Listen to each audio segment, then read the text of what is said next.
Who am I? Think. A prime candidate. Jim Bascule, 21 years old, son of Santa Rosa, has returned from his first trip abroad, where in Brussels a missed train begat a fast-burning romance. 2 weeks, start to finish. Disastrous. He feels now like a small forest mammal that has skittered to safety. Safety is home, his childhood bedroom. He bakes bread for his parents every week, something they hadn't thought their son capable of. He uses the sourdough starter that is his only souvenir of the thing in Brussels. That, and the understanding of how to use it. It was a crash course in baking, affection, disappointment. Jim's father, if he knew that every day when his son is baking, he's also mulling over what happened, picking at the scab of it, would knead Jim's shoulders the way he always does. But he doesn't know.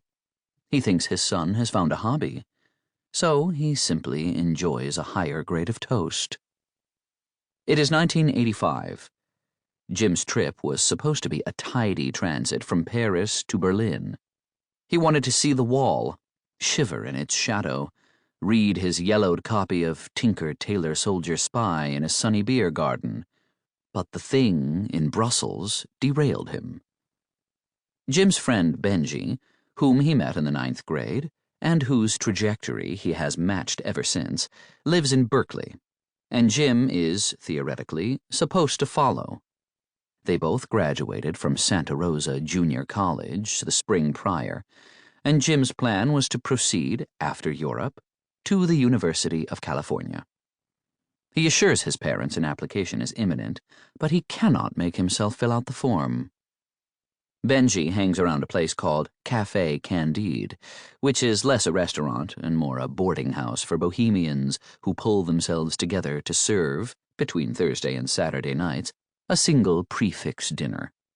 It is engineered using whatever is available at the market, no matter how scarce or cruciferous, and heralded by hand-printed menus that Benji illuminates with ornate illustrations scratched out with a ballpoint pen.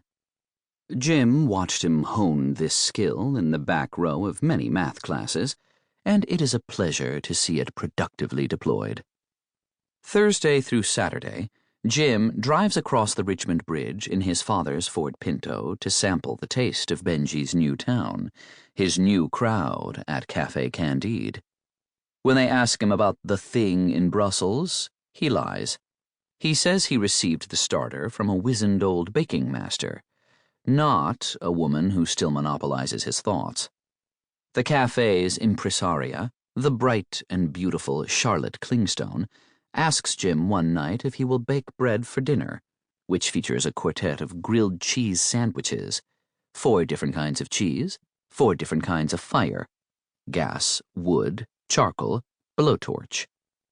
Just before their parting, the woman in Brussels, Sharia, what a name, disastrous, gave Jim a small jar of the starter she tended and told him to treat it well, because it had been passed along for generations.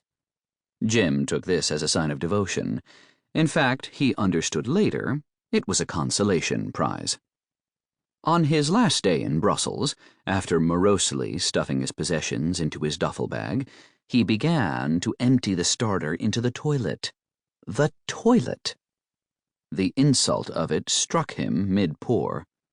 A dollop remained, so he lidded the jar and tucked it into his duffel. He bakes for Clingstone, and the bread comes out perfect, just as it always does.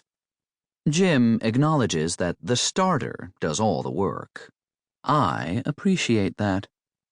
When the loaves emerge from the cafe's Wedgwood oven, 1 of 3, there are swirls in the dark crust that, as Jim turns them, seem to resolve into faces. Maybe not quite faces. There is something Jabba the Hutt-like about them. Mildly disturbed, Jim saws the loaves into slices. He has no plan. He will enroll at the university someday, but that day is never today, and probably not tomorrow either. He is in that dangerous place where